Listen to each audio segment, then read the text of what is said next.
ധർമ്മേന്ദ്ര പ്രധാന്റെ രാജി വിദ്യാർത്ഥികൾ സമരത്തിലൂടെ നേടിയെടുക്കുമെന്ന് മണിക്കൂറുകൾക്ക് മുൻപ് എഴുത്തുകാരൻ NS മാധവൻ കോഴിക്കോട് മാധ്യമങ്ങളോട് പറഞ്ഞത് യാഥാർത്ഥ്യമായി. പരീക്ഷയെങ്കിലും നടത്തുക എന്ന മിനിമം ഉത്തരവാദിത്തം പോലും ഭരണകൂടത്തിന് നിറവേറ്റാനായില്ല. എതിർക്കുന്നവരെ രാജ്യദ്രോഹികളാക്കുന്നത് ഇവർ എന്നും ചെയ്തു പോന്നിട്ടുള്ളതാണെന്നും NS മാധവൻ പ്രതികരിച്ചു. ധർമ്മേന്ദ്ര പ്രധാന്റെ രാജിക്കും മണിക്കൂറുകൾക്ക് മുൻപ് NS മാധവൻ നടത്തിയ പ്രതികരണം കാണാം. ഏതാണ്ട് ഒരു മാസമായി ഡൽഹിയിൽ നീറ്റ് പരീക്ഷയോടനുബന്ധിച്ച് നടക്കുന്ന സംഘർഷം തുടർന്നുകൊണ്ടിരിക്കുകയാണ്. ഒരു ഭരണകൂടത്തിൻ്റെ മിനിമം ഉത്തരവാദിത്തങ്ങളിലൊന്നാണ് ഒരു പരീക്ഷയെങ്കിലും നന്നായിട്ട് നടത്തുക എന്നത്. കോടിക്കണക്കിന് വിദ്യാർത്ഥികൾ ഉത്കണ്ഠാകുലരായിക്കൊണ്ട് പലതവണ പേപ്പർ ലീക്ക് വന്നിട്ട് അതിന് ഉത്തരവാദിത്വം ഏറ്റെടുക്കാൻ ആരുമില്ല എന്നൊരു സ്ഥിതി വന്നപ്പോഴാണ് വിദ്യാർത്ഥികൾ രംഗത്തിറങ്ങിയത്. അവരുടെ സമരത്തെ ഏറ്റവും ശക്തമായിട്ട് തന്നെയാണ് സർക്കാർ അടിച്ചമർത്തുന്നത്.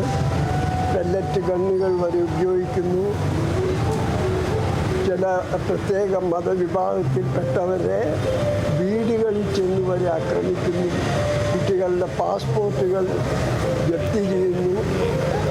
നാളിതുവരെ കാണാത്ത ഭരണകൂട ഭീകരതയാണ് ഒരു ഭാഗത്ത്.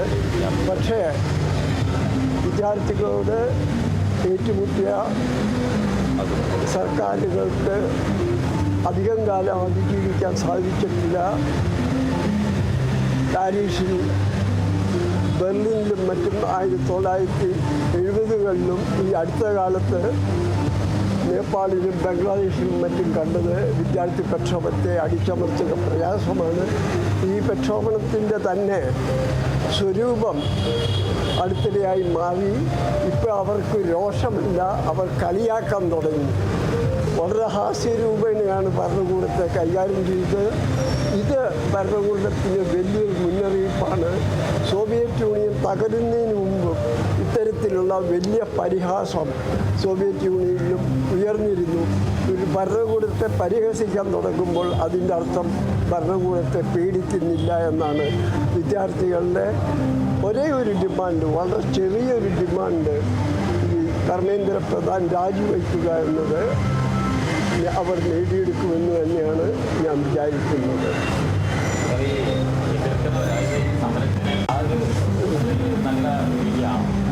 അത് ഇവരെന്നും ചെയ്തിട്ടുള്ള കാര്യമാണ്. കർഷകരെ രാജ്യദ്രോഹികളായി കണ്ടു. അങ്ങനെ ഇവരെ എതിർക്കുന്ന എല്ലാവരെയും രാജ്യദ്രോഹികളായി കാണുന്ന ഒരു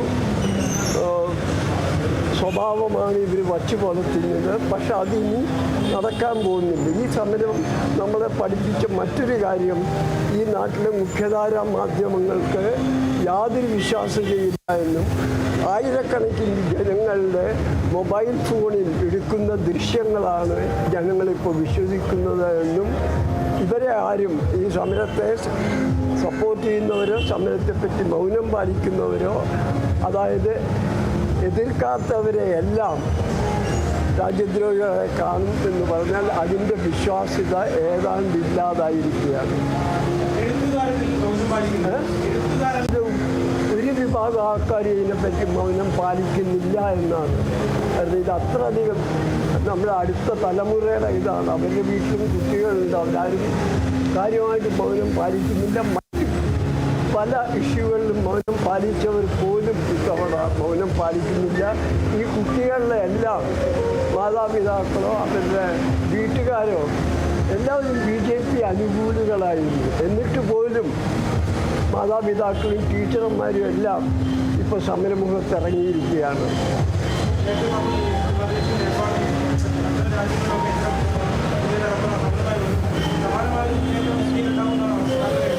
എന്ന് ഞാൻ കരുതുന്നില്ല. ഇത് ചെറിയൊരു ഡിമാൻഡാണ്. ഇത് ഭരണകൂടത്തിൻ്റെ മുഷ്കാണ്. ഇപ്പം നേപ്പാളിൽ സംഭവിച്ചത് വിദ്യാർത്ഥികൾ ശാന്തരായിട്ട് ഇതുപോലെ തന്നെ സമരം ചെയ്യായിരുന്നു. പക്ഷെ അവരെ വെടിവെച്ച് വീഴ്ത്തിയപ്പോഴാണ് അവർ രോഷാകുലരായത്.